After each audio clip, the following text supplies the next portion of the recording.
मैं तो घर से बाहर नहीं निकल पा रही हूँ। सब लोग अजीब नजर से देखते हैं और बातें बनाते हैं। मैं उस तरह की औरत नहीं हूँ, ये बात मैं उन्हें कैसे समझाऊं दीदी?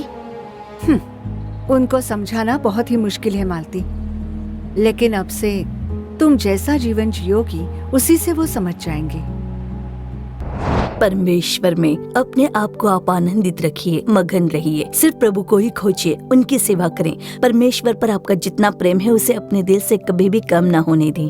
जिस किसी ने हमारे खिलाफ बातें की थी, जो कोई हमारे विरोध में काम करता है, और जिस किसी की कही बातों ने आपको वेदना पहुंचाई हो, आप उनकी बातें भूल नहीं पा रहे हो और इस कार्यक्रम से जुड़े हों, परमेश्वर उन सारी बातों को आपके मन से निकाल देंगे और उन्हीं लोगों के आगे आपको ऊंचा उठाएंगे। निश्चय ही परमेश्वर आपको आशीष से भर देंगे।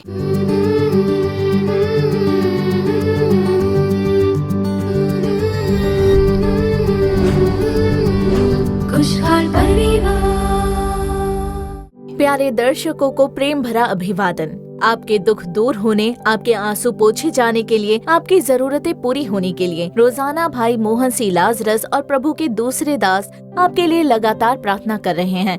इसीलिए आप किसी बात की बिल्कुल चिंता ना करें। आपकी कमजोरियों को, आपके दुखों को, आपकी गरीबी को प्रभु यीशु मसीह ने क्रूज पर उठा लिया है। इसीलिए उसे आपको उठाने की जरूरत नहीं है। प्रभु की स्तुति करते हुए उन्होंने जो आपके लिए त्याग किया है उस पर लगातार आप ध्यान कीजिए।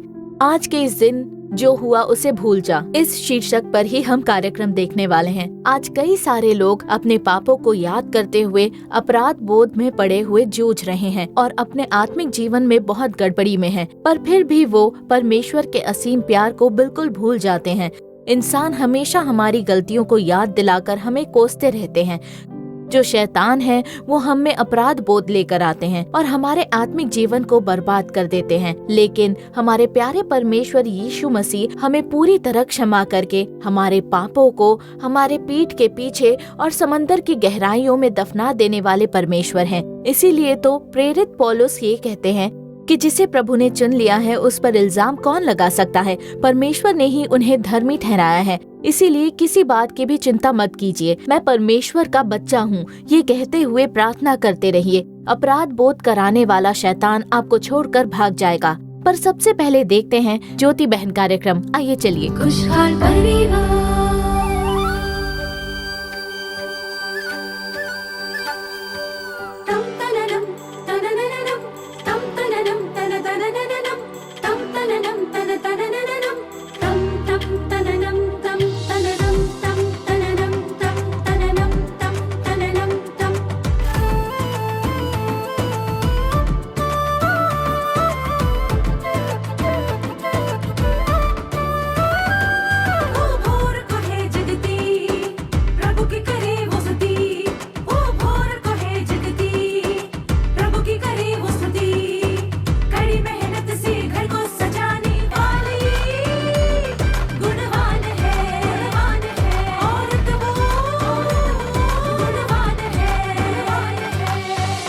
ज्योति बहन,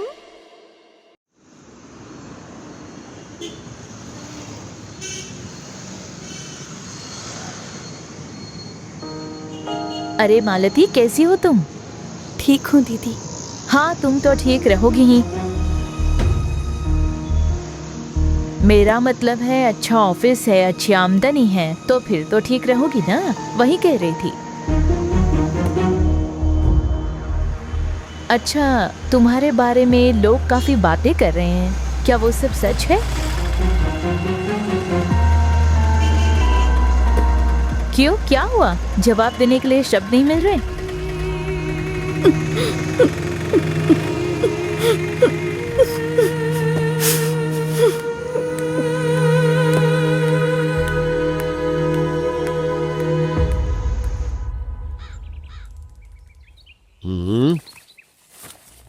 रमेश,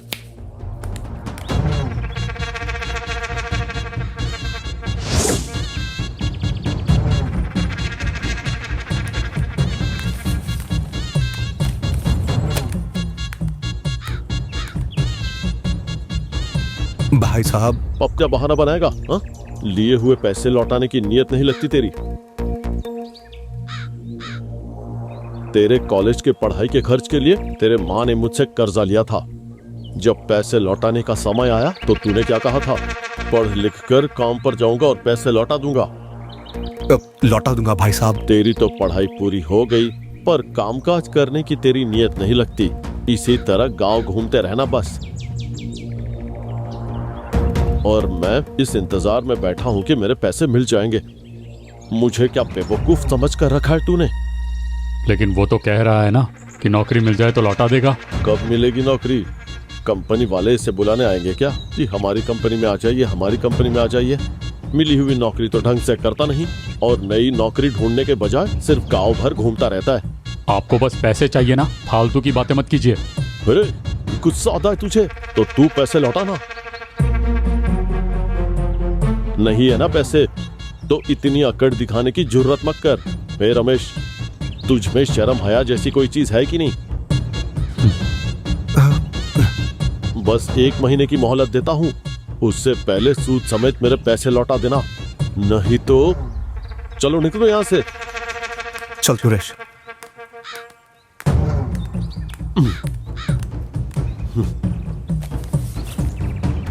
छी, ऐसा इंसान मैंने आज तक नहीं देखा। चल जाने दे, उन्होंने कुछ गलत तो नहीं कहा। अब हालात ऐसे हैं तो क्या करें। चल।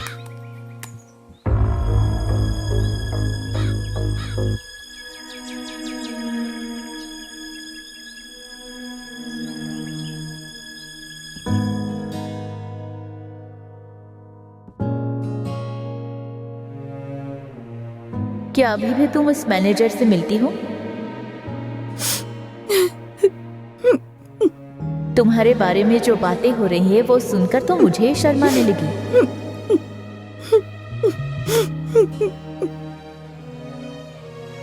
वो तो बस पैसों की भूखी है। उन्होंने जो कुछ कहा उसे दिल पर मत लेना। पर मैं कैसे दिल पर ना लूं? अगर उसी के बारे में सोचता रहा तो परेशानी तुझे ही होगी।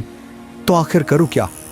कल रात खाना खाते समय भी जब माँ ने पूछा कि क्या खाने में नमक ठीक है, उस समय भी मेरे कानों में उस भाई साहब के ही शब्द गूंज रहे थे कि क्या तुझे कोई शर्म आया है?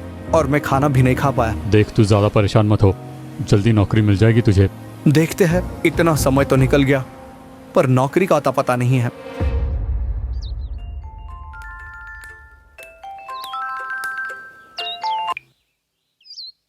दीदी, मैं रंजीत बोल रहा हूँ। हाँ बोलिए रंजीत। जो हुआ उसे सोचकर मालती बहुत परेशान है। मुझे भी समझ नहीं आ रहा है कि क्या करूं। अगर आप उसे समझाओगी तो शायद वो समझ जाएगी।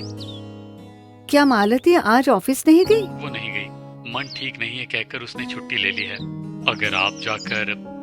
हाँ जरूर रंजीत, मैं यहाँ पास में ही हूँ, अभी जाकर उससे मिलती हूँ। शुक्रिया दीदी। ठीक है।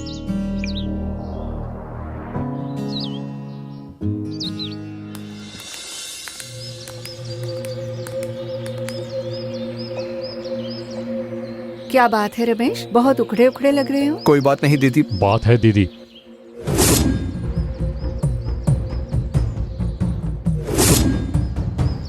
अब देखो रमेश, जो हुआ उसी के बारे में सोचते रहोगे तो उससे तुम ही प्रभावित होगे। हाँ, समझाइए इसे। मैं तो समझाकर थक गया हूँ। रमेश, तुम्हारे जीवन में जो कुछ भी हुआ उसी को सोचते रहोगे तो उसका असर तुम्हारे मन और शरीर पर दिखेगा, और उसे भुला दो और जो जरूरी है उस पर ध्यान दो। तुम्हारे आगे तो तुम्हारी पूरी जिंदगी पड़ी है। अपने लक्ष्य का पीछा करो और रुकना मत। आज तुम जितना भी अपमान और निंदा को सह रहे हो ना, वही तुम्हारी सफलता की कुंजी थी। इस बात को तुम आगे चलकर जान लोगे।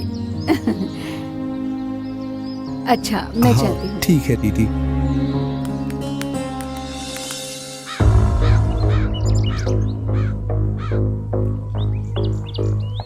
रंजित ने सारी बातें मुझे फोन पर बताई। मालती, मैं तुम्हें बाइबल से कुछ बातों को बताना चाहती हूँ। अगर तुम चाहती हो कि प्रभु तुम्हारे लिए नया कार्य करे तो तुम्हें अपनी पिछली बातों को भुला देना होगा। प्रभु बस यही चाहते हैं कि तुम अपनी पुरानी जिंदगी पूरी तरह भूल जाओ, और तुम हो कि जो हो गया उसी को सोच सोच कर अपना समय और जीवन बर्बाद कर रही हो। परमेश्वर ने तुम्हारे लिए एक नया जीवन रखा है मालती। अगर तुम अपनी पुरानी जिंदगी पर ही अटकी रही तो तुम्हारा वर्तमान हो या भविष्य हो, दोनों ही जरूर प्रभावित होंगे। पुरानी बात जब बीत जाती है ना, तब नई बातें शुरू होती है। जो हुआ उसे एक बुरा सपना समझकर भूल जाओ। इतनी गड़बड़ी में मत रहो। पहले तो तुम उस हालात में से बाहर निकलो। अच्छा, क्या तुम अभी ऑफिस जा रही हो? नहीं दीदी, मैं तो घर से बाहर नहीं निकल पा रही हूँ। सब लोग अजीब नजर से देखते हैं और बातें बनाते हैं। मैं उस तरह की औरत नहीं हूँ। ये मैं उन्हें कैसे समझाऊं दीदी? उनको समझाना बहुत ही मुश्किल है मालती, लेकिन अब से तुम जैसा जीवन जियोगी उसी से वो समझ जाएंगे। सबसे पहले तो तुम्हें उस कंपनी से बाहर निकलना होगा। तुम्हारे पुराने कंपनी के एमडी ने कहा है कि मालती जब चाहे हमारी कंपनी ज्वाइन कर सकती है। हम जानते हैं वो बहुत अच्छी है। तुम्हें फिर से नौकरी पर लेने वाले एक अच्छे एमडी हैं। तुम्हें समझने वाले एक अच्छे हस्बैंड हैं। इससे ज्यादा तुम्हें और क्या चाहिए बताओ?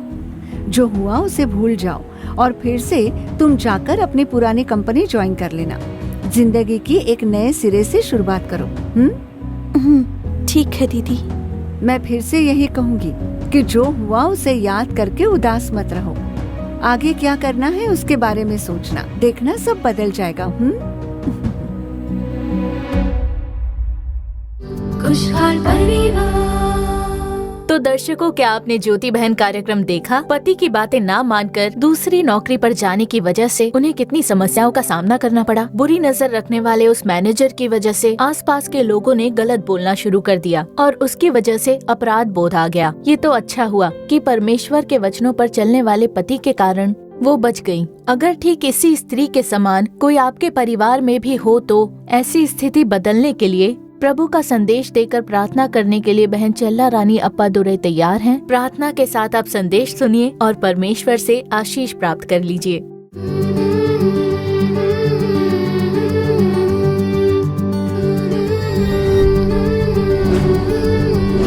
खुशहाल परिवार।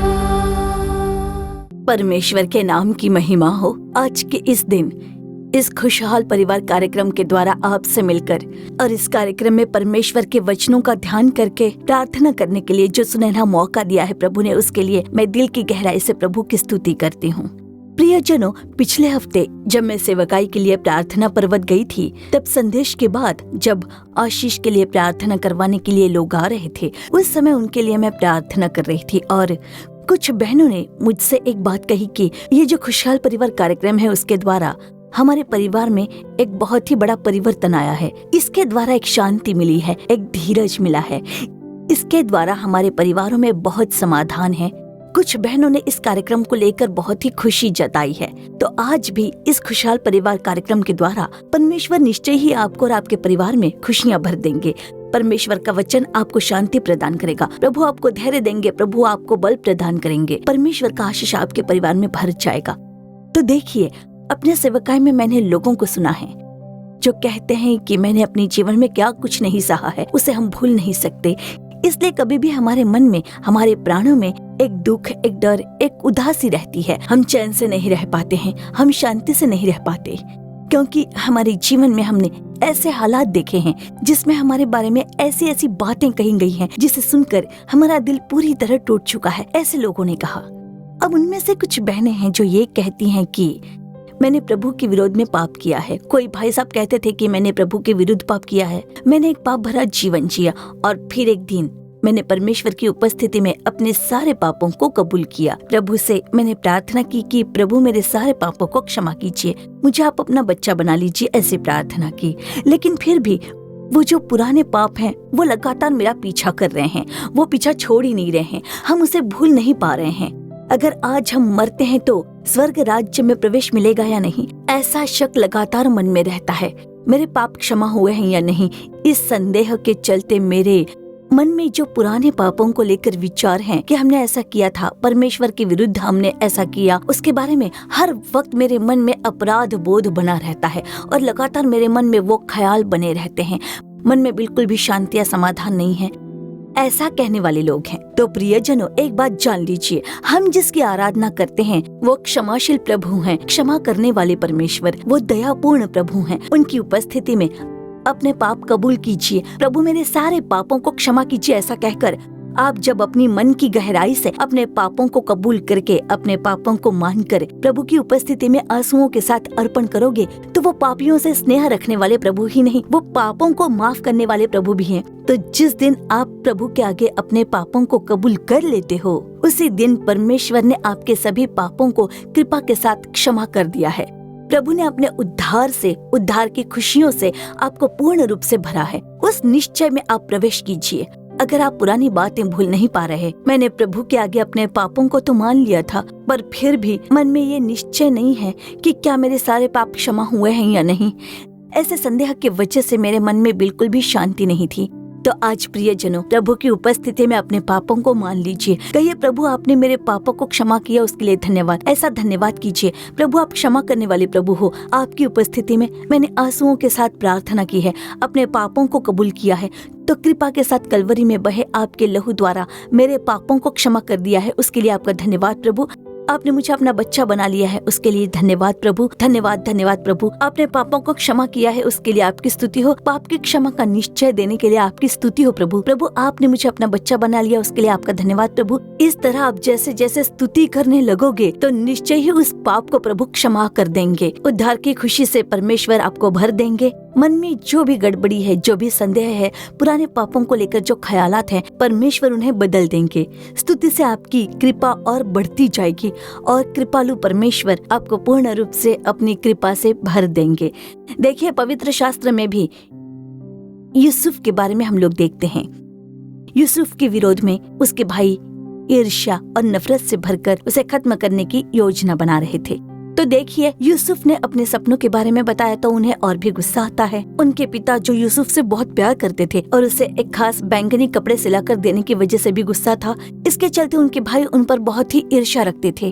अब यूसुफ के जो भाई थे, जो भेड़ बकरी चराने के लिए गए थे, उनकी सूद लेने के लिए जब उसके पिता ने यूसुफ को भेजा, तो भाइयों ने जब यूसुफ को दूर से देखा तो भाइयों ने एक योजना बनाई कि किसी भी तरह से हम मार देंगे। वो योजना बनाते हैं। तो देखिए, हम जानते हैं कि उन्होंने उसे उठा के गड्ढे में फेंक दिया। तब एक भाई कहते हैं कि इसे गड्ढे में फेंक कर फायदा नहीं है, इसे हम बेच देते हैं, और उसे निकाल कर बेच देते हैं। अब ऐसी एक स्थिति के बीच में देखिए, प्रभु का वचन कहता है कि यूसुफ प्रभु के संग रहता था और यहोवा यूसुफ के संग रहता था, ऐसा प्रभु का वचन कहता है। और बस उतना ही नहीं, देखिए, पोतीपर के घर पर जब उन्हें एक ओहदा मिला था, उस समय भी उन पर पाप में गिरने की एक परीक्षा आई थी। तो पाप से दूर होकर यूसुफ ने अपनी पवित्रता की रक्षा की, और हम ये बात अच्छी तरह जानते हैं। तो यूसुफ के जो भाई थे, उन लोगों ने हमेशा उसका बुरा सोचा कि उसे मार डाला जाए, रास्ते से हटा दिया जाए। पर ऐसा एक समय आया जब जेल में बंद यूसुफ को परमेश्वर ने उस देश का अधिकारी बना दिया। उन दिनों में देश भर में एक अकाल पड़ गया था और अनाज के लिए हर एक लोग यूसुफ को ढूंढ कर आ रहे थे। और उस समय कुछ ऐसा हुआ कि जिन भाइयों ने यूसुफ को मार डालना चाहा, अपने रास्ते से हटाना चाहा, वो भाई भी मिलकर अनाज मांगने के लिए उसके पास आए। पर यूसुफ ने अपनी नाराजगी नहीं जताई कि ये मुझे मार डालना चाहते थे पर मैं बदला नहीं लूंगा। वो उन पर नाराज नहीं हुआ, जो कुछ उन्होंने किया उसे याद नहीं दिलाया। मन में उसके कोई कड़वाहट नहीं थी, कोई क्रोध नहीं था। तो वैसे ही उन्होंने अपने भाइयों से प्रेम किया। अपने पिता को बुलावा भेजकर उन्हें बुलाया। उनके पिताजी भी वहाँ आ गए। वो सबसे प्रेम भाव से रहे, सबका आदर किया, और सिर्फ अनाज ही नहीं, काफी सारे तोहफे देकर वो वहाँ से भेजते हैं। प्रभु के प्रेम से भरे यूसुफ ने कभी अपने भाइयों पर नाराजगी व्यक्त नहीं की, और प्रभु के प्रेम से भरे होने के कारण परमेश्वर ने यूसुफ को उस देश का एक ऊंचा अधिकारी बनाकर उस पर एक बहुत बड़ी कृपा और आशीष भर दी। यूसुफ पर प्रभु की आशीष बनी रही और आशीष में ही उन्हें चलाया। तो आज मेरे प्रियजनों, क्या किसी ने आपके विरोध में बात की है? किसी ने आपके विरोध में काम किया है? क्या आप उन बातों को भुला नहीं पा रहे हो? उनके कामों को भुला नहीं पा रहे हो? क्या आज आप ऐसी स्थिति में हो? प्रभु के प्रेम से भर जाइए। परमेश्वर में आप हमेशा ही मगन रहिए, खुश रहिए। सिर्फ प्रभु परमेश्वर की खोज कीजिए। प्रभु की उपस्थिति में प्रभु के प्रेम से भर जाइए। इसमें आपको कोई कमी ना हो। जिस किसी ने आपके विरोध में बात की हो, या आपके विरोध में कोई कार्य किया हो और जिस किसी ने आपके विरोध में बात की हो जिसे आप भुला नहीं पा रहे हो और वेदना के साथ इस कार्यक्रम से आप जुड़े हुए हो, तो निश्चय ही प्रभु उन सारी बातों को आपसे दूर कर देंगे और आज आप जो इस कार्यक्रम से जुड़े हो उनके सामने प्रभु आशीष से भर देंगे। यूसुफ का परमेश्वर आज भी जीवित परमेश्वर है और भी जब हम देखते हैं कई बार परिवारों में परिवार के लोगों को हम खो देते हैं और उसकी वजह से हम बड़ी वेदना में और दुख में होते हैं, उन्हें याद करके आप अफसोस करते हो कि इन्हें हमने खो दिया है। वैसी स्थिति के बीच में आज आप ये कार्यक्रम देख रहे हो। आप पत्नी, पति या बच्चे हो सकते हो या किसी के सगे संबंधी हो सकते हो। किसी को खोकर आप उस दुख से बाहर नहीं निकल पा रहे हो, क्योंकि वो जब हमारे साथ हमारे घर में होते हैं उनकी बातें, उनके व्यवहार को सोच सोच कर उन्हें याद करते हुए हमें बहुत ही दुख होता है। आज परमेश्वर ने मुझे आपके बीच में प्रभु की सेवकाई करने का ये मौका दिया है। मेरे पति अप्पा दुरई जी का जब देहांत हुआ था, प्रभु ने उन्हें अपने पास बुला लिया था। चाहे कुछ भी हो, हम तो एक मामूली इंसान हैं। हम उस नुकसान को सहन नहीं कर पाते। ऐसा हर एक के जीवन में होता ही है। तो आज ऐसा कोई है जो अपने परिवारजनों को खोकर उसे भुला नहीं पा रहा है, वो वेदना सहन कर नहीं पा रहा हो। ऐसी स्थिति हर एक के जीवन में आती है। उस नुकसान को हम सहन नहीं कर पाते। लेकिन देखिए, शुरुआती दिनों में मैं भी वो वेदना सहन नहीं कर पाई। घर में हर एक और उनकी याद आती थी। उनके कपड़ों को देखकर सबसे ज्यादा याद आती थी वो। तो उस समय एक मन होकर प्रार्थना करना बिल्कुल भी संभव नहीं होता था। वचन पर ध्यान नहीं कर पाते थे और आत्मिक जीवन में ऐसी एक स्थिति आ जाती थी जहाँ पर आगे बढ़ नहीं पाते थे। तो क्या आज आप ऐसी स्थिति में हो? परमेश्वर हमें कभी भी भूलते नहीं हैं। प्रभु की उपस्थिति में कहिए, प्रभु हमने हमारे परिवार में जिन लोगों को खोया है वो हमेशा आपके संग है। प्रभु वो लोग आपकी उपस्थिति में है। परमेश्वर आपके आगमन में हम उनसे मिलेंगे। ऐसी आप प्रभु की उपस्थिति में आज से ही प्रार्थना करना शुरू कर दीजिए। आज मेरे पति अप्पा दुरई जी परमेश्वर की उपस्थिति में हैं। परमेश्वर के आगमन में हम उनसे मिलेंगे। वो निश्चय मेरे अंदर परमेश्वर ने दिया है। प्रभु के आगमन में मिलेंगे। तब तक परमेश्वर के आगमन तक हमें परमेश्वर की सेवकाई करनी होगी। ऐसे मैंने जब अर्पण किया तभी परमेश्वर के पवित्र आत्मा ने मुझे वो बल दिया, उस दुख को भूलकर परमेश्वर के लिए आगे बढ़ने के लिए। प्रभु का वचन कहता है, फिलिपियों 3:13 में लिखा गया है कि जो बातें पीछे रह गई है उनको भूलकर आगे की बातों की ओर बढ़ो। परमेश्वर ने हमें जो बुलाहट दी है उसके योग्य बनकर हमें आगे की ओर बढ़ते रहना है। जिन्हें खो दिया है उनके बारे में मत सोचिए, वो प्रभु के पास में है।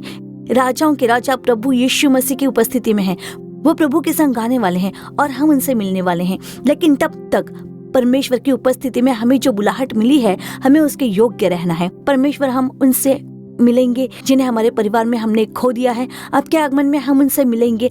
ऐसा जब आप अर्पण करोगे, परमेश्वर हम सेवकाई के लिए अपने आप को अर्पण कर रहे हैं। मुझे आप चलाइए प्रभु, आपके आगमन के समय मुझे आपके पास आना है। उस आशीष को आप मुझे दीजिए परमेश्वर। ऐसा आप अर्पण कीजिए।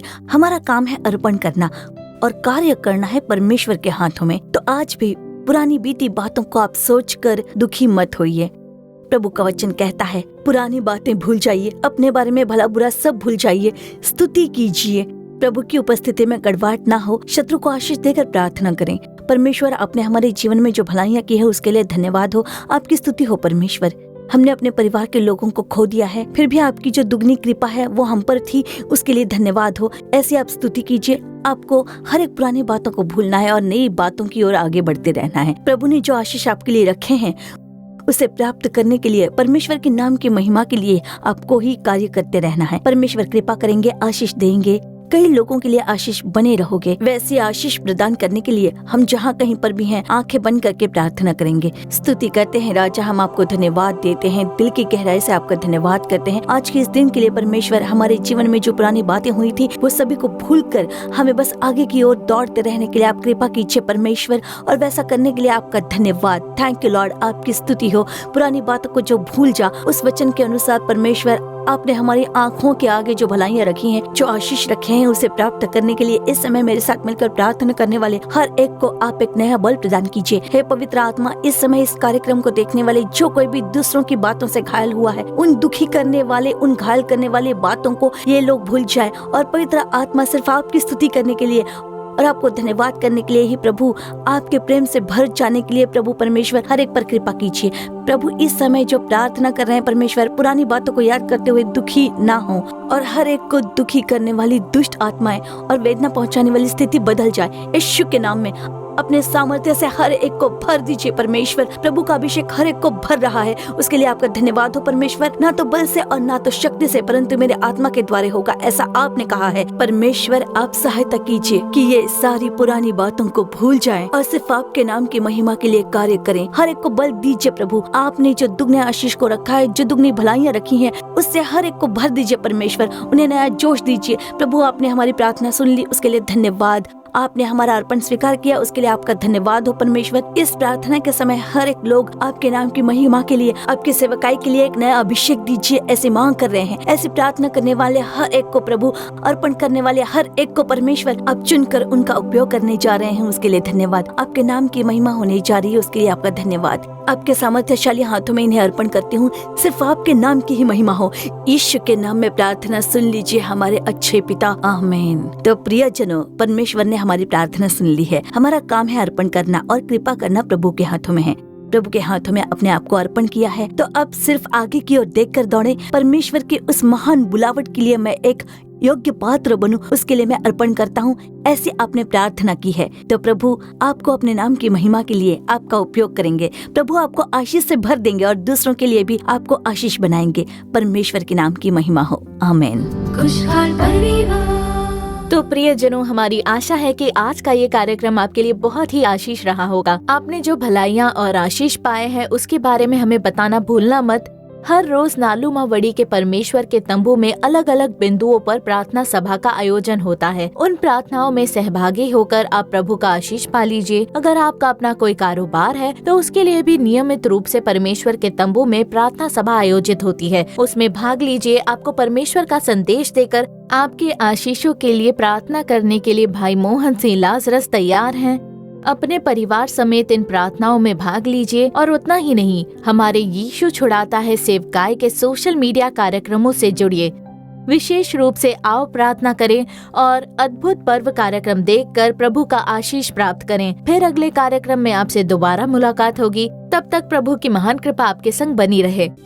For further details and prayer support, contact Jesus Redeems Ministries, Nallumavadi, Tuticorin District, 628211. Our phone number 04435454545. Email info@jesusredeems.org. Our website www.jesusredeems.com. God bless you.